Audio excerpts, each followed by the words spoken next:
Yolda veren Ebu Bekirleri bizlere gösterdi.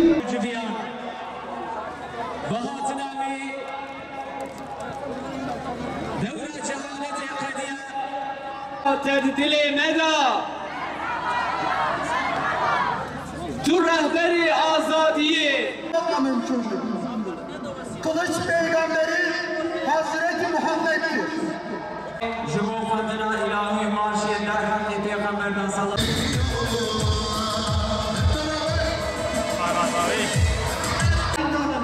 İsrail'in, Siyonistlerin, Gazze'de Müslüman kardeşlerine salatu ve selamı Mekke'de, Medine'de gayrimüslimlere gösterdiği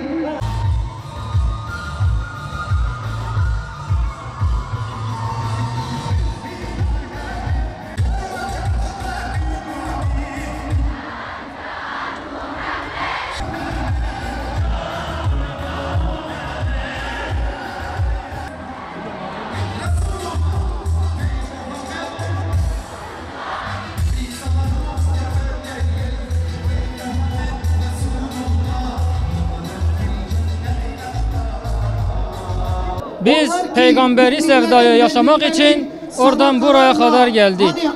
Bu güneşin altında, kavurucu sıcakta Allah'ın ve Resulünün sevdasıyla durmaktan razıyız. Öncelik olarak Gazze ve Filistin'in özgür olmasını, onların devletlerinin artık Siyonist baskı altından kalkmasını istiyoruz. Yeter artık. Biz İslam ümmeti olarak buradan çok sıkıldık, buradan çok bıktık. Artık bir hareket yapmak istiyoruz. Selamun aleyküm bima sabartum ve rabettum ve tebettum fi vecih tuğyan. Selamun ala arvahi şuhadaina ve atfalina al-abriya ve ahlina al-mazlumin. Selamun ala arvahikum setuhalliku yevmen fi semai kudsina ve aksana al-muharrar al-mutahhar.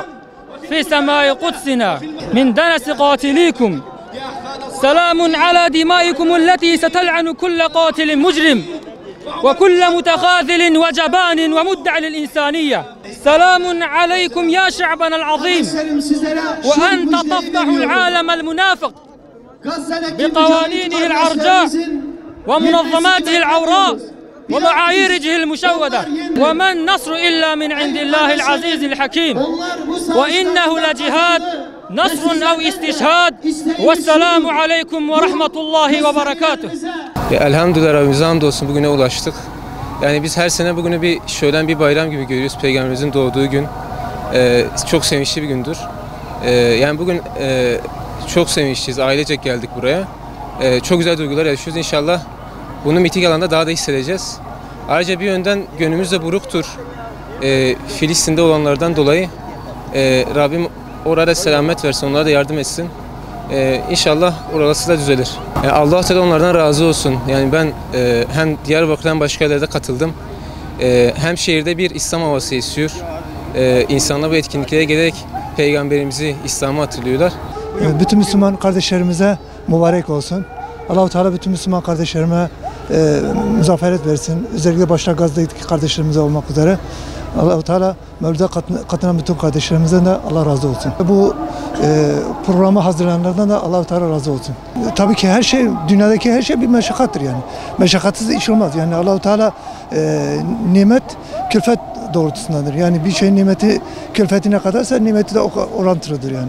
Bugün alemlere rahmet olarak gönderilen Hazreti Peygamber'in kutlu doğumunu kutlamak amacıyla Konya'dan Diyarbakır'a geldik. Bugün bütün ümmet, bütün dünya Hazreti Peygamber'in öğretilerine muhtaç. Bugün yeryüzünde olan kan ve gözyaşının dinmesi için herkesin Muhammedi sevdaya inanması ve ona koşması gerekmektedir. Peygamber Sevdalı Vakfı'na çok teşekkür ediyoruz. Sadece bu program değil, diğer bütün programlarını yakından takip ediyoruz. Hepsinin Allah kat kat ecrini versin inşallah. Bunu tarif edemiyoruz. Bir Diyarbakır olarak, peygamber aşıkları olarak yani her zaman meydanlardayız. İnşallah da her zaman olacağız. Ne kadar bazı engellemeler olsalar da, taşıt konusunda bize yardımcı olmasalar dahi insanlarımız, halkımız ayakta da olsa, yürüyerek de olsa her şekilde Peygamber sevdalısının düzenlemiş olduğu etkinliğe katılır ve katılmaya devam edeceğiz. İnşallah ömrümüz yettiği müddetçe de Peygamber Efendimizin arkasındayız. Her zaman onun izindeyiz. Geçen seneden beri bekliyorum. Gerçekten çok heyecanlıydık. Geçen sene Muş'tan gelmiştim. 12. sınıftım. Bu sefer Elazığ'dan, üniversiteden geliyorum. Arkadaşlarla geldik. Heyecanlıyız. Gerçekten özlemle bekliyorduk. Bu program sayesinde Peygamberimizi hatırlıyoruz, seviyoruz. Yani ümmetin birliği en azından yılda bir defa da olsa tüm Diyarbakır halkı olarak diğer bölgeler gelerek bir araya geliyoruz yani. Bir birliktelik oluyor. Geçen yıl da katıldım. Yani 2 yıldır katılıyorum. Çok mutluyum yani. Çok güzel bir program. Programın amacı zaten İslam. Yani en azından dayanışma olur. Toplumda İslam adına bir şeyler olur. Allah rızası için bu molada katıldım.